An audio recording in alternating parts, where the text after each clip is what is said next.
Endless motivation doesn't exist. Funny way to start a video about motivation, but if you watch it till the end, everything will make sense and make you motivated. Yeah. Since the beginning of time. Nah, this is not a good way to start this. Since the beginning of our life, we were pushed to do things by external motivation. Come on, son, get an A on algebra and I will get you a bike. Come on, Nick, make your bed, clean the house, and mama will give you 10 bucks. We humans are basically sponges, and since we were born, we suck in all the experience and all the knowledge, and then we self-reflect on these things. And based on those things, we create our own game with our own rules. So for example, if you need 10 bucks when you were 8 years old, you better get the vacuum cleaner. If I wanted a bike, I had to lock myself in my room and study for 2 weeks, 5 hours a day. And there you go. These external factors of motivation place our motivation externally and most often connected to a materialistic gain, because that's what we've been taught. And I understand why our parents did that. Because if they told me, Nick, go make your bed, you will see how important that is in your later years. You will thank me later. No. No money, no funny. The bed is okay the way it is. Growing up with these external sources of motivation, we get used to the materialistic reward system. We'll do the work for you from 9 to 5, but you will give us 2,000 bucks a month for that. It's a win-win. But even with this reward system, we still feel lightheaded most of the days. We simply don't want to wake up when the alarm goes off. And we surely don't want to build routines around the things that make us better and healthy in every way. One case is healthy food. We would rather enjoy a juicy, sauce-dripping burger than eat an avocado. Or we would rather watch 5 episodes on Netflix than go to the gym or read a book or do something creative. The problem with this is that there is no financial reward for going through the pain of exercise. There is no tangible, immediate result for reading a book. That's why we would rather waste a ton of time, grab a bag of chips, and dissolve into the recently added section on Netflix. We were never taught about the internal reward system. You'll be a better human being, son. You'll find a better job, you'll be calmer, and you'll be more fulfilled individual. This habit was left out because, well, it doesn't work on kids, and I understand that. But we kept this habit in later years. So enough about the problem. The question is, what can we do about it? How can we learn this magical trick that will make us motivated every day, even though endless motivation doesn't exist? Here is one story. Have you heard about the phrase, burn the ships or burn the bridges? Before we made this phrase a figure of speech, a long time ago, conquerors did it in the literal sense of the phrase. One such incident was in 711 AD when Muslim forces invaded the Iberian Peninsula. The commander Tariq bin Ziyad ordered his ships to be burned to prevent any wimpiness. In 1519, during the Spanish conquest of Mexico, Hernan Cortés, the Spanish commander, scuttled his ships so that his men would have to conquer or die. Basically, he created a point of no return for himself and his men. Fast forward today, we have no such examples, but the phrase came in handy inspired by these brave conquerors and commanders. If you ask me, today we live in the safest possible environment. There's a roof over our head. We get the most delicious meal to our doorstep with a click of a button. And now even most of us work from home. To compare us today with the people that fought wars on a daily basis back then, today is way past that time. Now we have everything, and yet we battle with these mental barriers we create for ourselves. The phrase to burn one's boats means to do something which makes it impossible to return to an earlier state. One real-life example to burn one's boats is to get up on stage. If we've never been on a stage, showing ourselves and a microphone to hundreds or thousands of people is a point of no return.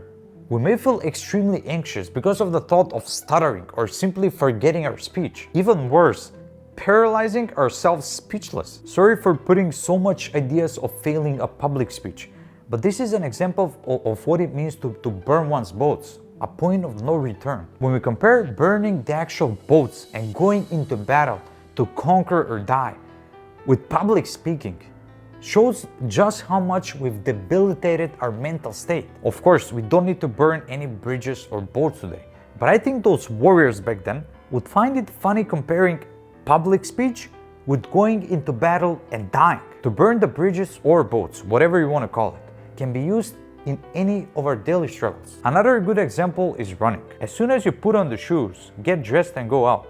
In a figure of speech, there is no going back. The mental battle is halfway won because the hardest part in our day-to-day activities is taking the first actualized step.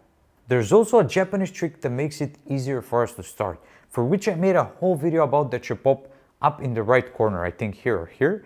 And it's called the Japanese technique of Kaizen. The Kaizen technique is based on the 1-minute principle for self-improvement on personal and professional level. It basically means that if you want to achieve something, you should practice it every day for a minute at the same time. The trick in itself is stupid and genius at the same time. Why should we do a minute of something and then just quit?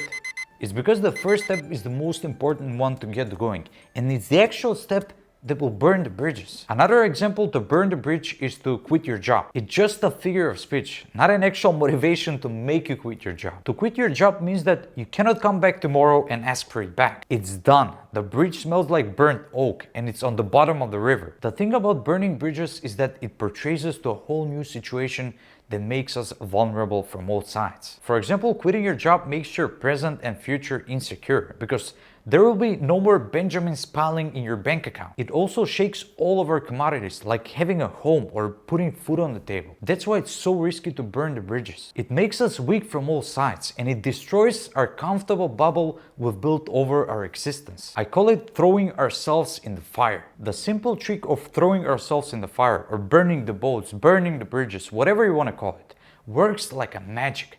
Because in those moments of uncertainty and vulnerability, we discover our true, real power we possess within ourselves. It's almost as if we bring back our instincts, the instinct that true warriors and commanders had back in the days. We find ourselves much more capable to experiment and risk because nothing is safe in that condition. It feels like we swallow the pill from limitless and makes us unstoppable to find another job or open our own business. Our brain works in full power and we work 10 times more focused and diligent. The work we were postponing for days, now we execute in the same exact minute. All the problems have at least one solution and we feel light as a feather.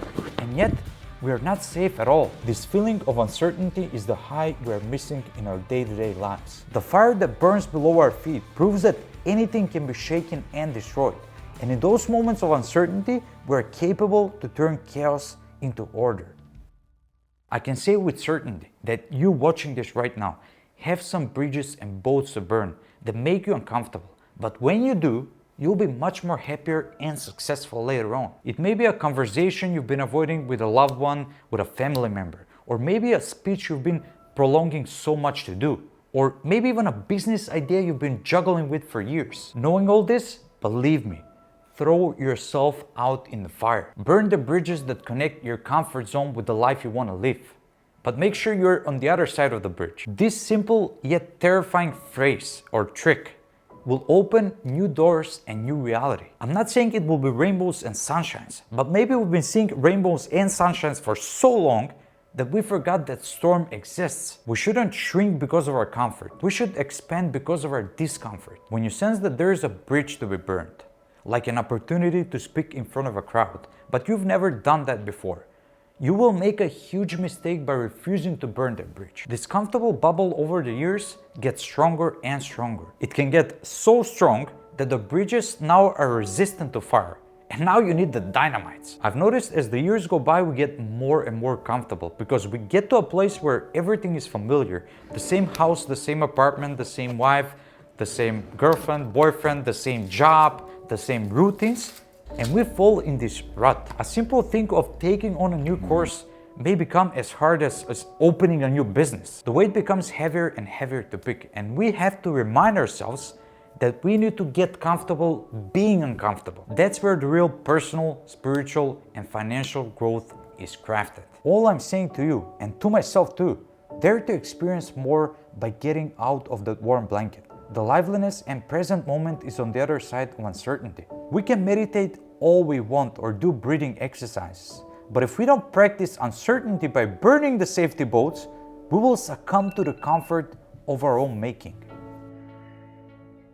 Champs, thank you so much for being with me to the end of this video. If you want us to burn more bridges in the future, make sure to tap that like button below and subscribe. See you in the next video here